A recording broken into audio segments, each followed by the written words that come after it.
We're so done with new year, new you. This year, it's more you on Bumble.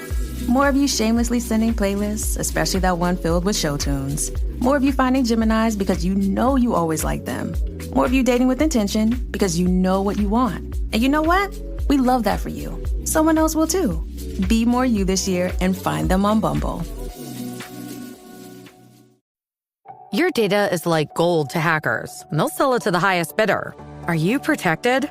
McAfee helps shield you, blocking suspicious texts, malicious emails, and fraudulent websites. McAfee Secure VPN lets you browse safely, and its AI-powered text scam detector spots threats instantly. You'll also get up to $2 million of award-winning antivirus and identity theft protection, all for just $39.99 for your first year. Visit McAfee.com. Cancel anytime. Terms apply.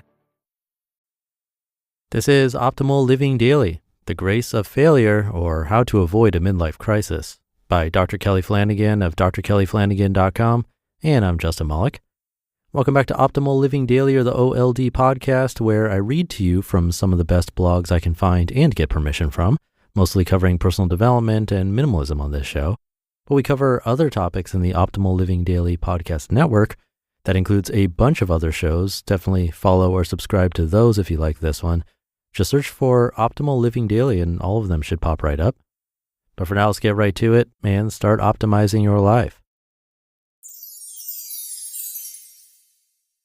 The Grace of Failure, or How to Avoid a Midlife Crisis, by Dr. Kelly Flanagan of drkellyflanagan.com. 40 years ago today, on December 14th, 1976, I was born. Since then, nothing has worked out as planned, and that is a saving grace. You see, if I had become what I planned to be on my 5th birthday, I'd be a firefighter right now. As a boy, I was enthralled by the heroism of it. But now, I have a bad back, and I hate thrill-seeking, and I go out of my way to avoid third-degree burns. Courage comes in many forms. Sometimes we plan for one kind of courage, but we end up having to find forms of bravery more consistent with who we are. By my 10th birthday, the Chicago Bears were reigning Super Bowl champions, and I planned to be a running back at Soldier Field like Walter Payton. But I'm slow, relatively small, not very strong, and I don't like people bumping into me. For me, bruises rank right up there with third-degree burns. Sometimes it's important to accept that our idealistic plans will be altered by our very realistic limitations. If I'd become what I planned to be when I was 15, I'd be a trial lawyer right now, just like Tom Cruise in A Few Good Men hammering away at Jack Nicholson. The problem is, I don't like conflict or courtrooms. I'm not sure what I think about Tom Cruise anymore. It's easy to plan a Hollywood life, but it takes some growing up and a lot of self-acceptance to gladly choose a life that is a little more ordinary. A decade ago, I planned to build a life in the bustling Chicago suburbs. The problem was, by the time I was 30, I'd forgotten the little one inside of me who loves quiet and slowness and forested paths and towns where everyone waves to each other. Often when we're young, we plan to grow up into something big and flashy, but sometimes growing up is really about growing young again, reclaiming who we've always been, and living the way we're wired. By the time I was 35, I planned to write a little blog for a handful of therapy clients interested in working directly with me. It seemed arrogant to hope for anything more. Sometimes our plans are too big, but just as often, our shame makes our plans too small, admonishing us for dreaming big, calling it conceit.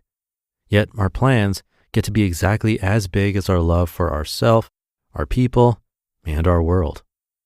Now here I am, the big 4-0. Now I've got new plans, bigger plans. I've got a new book coming out in March, a second new book I'm going to give away for free to those who pre-order the first book, and I've got all sorts of hopes and plans for all of it. Yes, I still make plans. We have to. Plans propel us forward.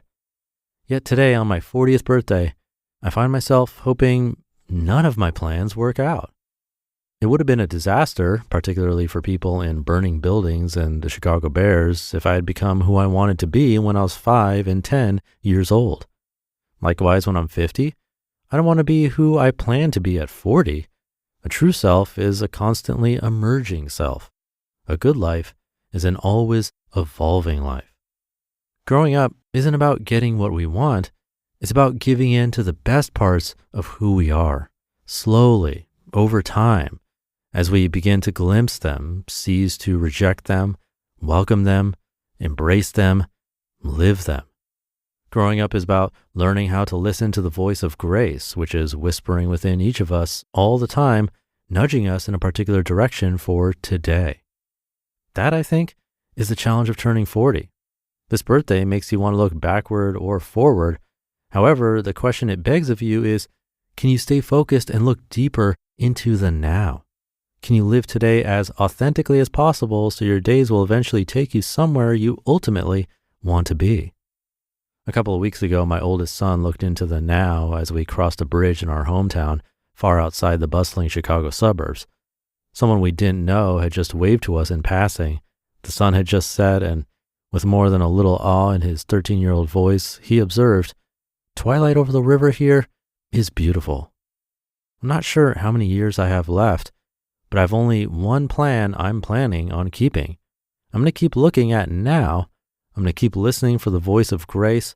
And I'm going to keep trusting that if we do this, the twilight over our lives can be beautiful too.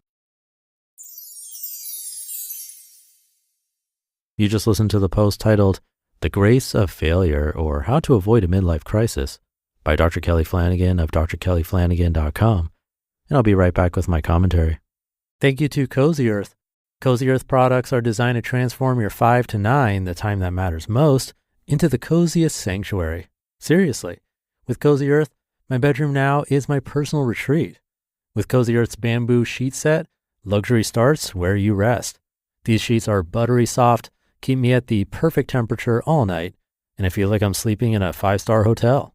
And the bath sheets are a game changer. They're huge, super absorbent, and super soft. Now here's what I love most. They offer a 100-night sleep trial and a 10-year warranty on all Cozy Earth bedding and bath products. Try them risk-free, but I'm pretty sure you won't be sending anything back. Luxury shouldn't be out of reach. Head to CozyEarth.com and use my code OLD for 40% off sheets, towels, pajamas, and more. If you get a survey after purchasing, mention you heard about them right here on the podcast.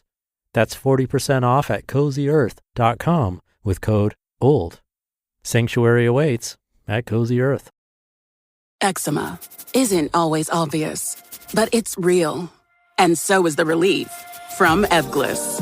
After an initial dosing phase of 16 weeks, about 4 in 10 people taking Ebglyss achieved itch relief and clear or almost clear skin. And most of those people maintain skin that's still more clear at 1 year with monthly dosing. Ebglyss, lebrikizumab LBKZ, a 250 milligram per 2 milliliter injection, is a prescription medicine used to treat adults and children 12 years of age and older who weigh at least 88 pounds or 40 kilograms with moderate to severe eczema, also called atopic dermatitis, that is not well controlled with prescription therapies used on the skin or topicals, or who cannot use topical therapies. Ebglyss can be used with or without topical corticosteroids. Don't use if you're allergic to Ebglyss. Allergic reactions can occur that can be severe. Eye problems can occur. Tell your doctor if you have new or worsening eye problems. You should not receive a live vaccine when treated with Ebglyss. Before starting Ebglyss, tell your doctor if you have a parasitic infection. Searching for real relief? Ask your doctor about Ebglyss and visit ebglyss.lilly.com or call 1-800-LILY-RX or 1-800-545-5979.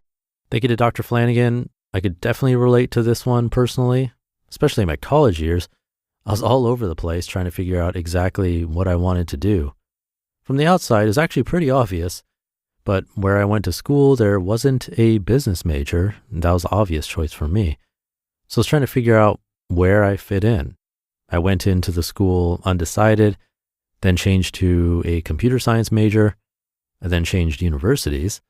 Then my major changed to computer information systems, all the way to sociology for some reason, accounting, and then finally landed on business. A very strange path, but what Dr. Kelly said in this made perfect sense to me. We've all had those childhood or later dreams, mine mostly hovering around being a musician. But then we discover parts of ourselves that maybe we didn't fully appreciate before. For me, while I did enjoy performing to an extent, the real fun was marketing the band, building the website, selling t-shirts and CDs and so on. More the business side of it. But sometimes we're afraid to say what we really want out loud because it seems too unrealistic or too big. But really, the worst that can happen is that things don't work out exactly as planned, which, as Dr. Kelly points out, might be the best thing anyway. So good stuff to think about today. Thank you for being here and listening every day. Have a great rest of your day, and I'll be back tomorrow reading to you where your optimal life awaits.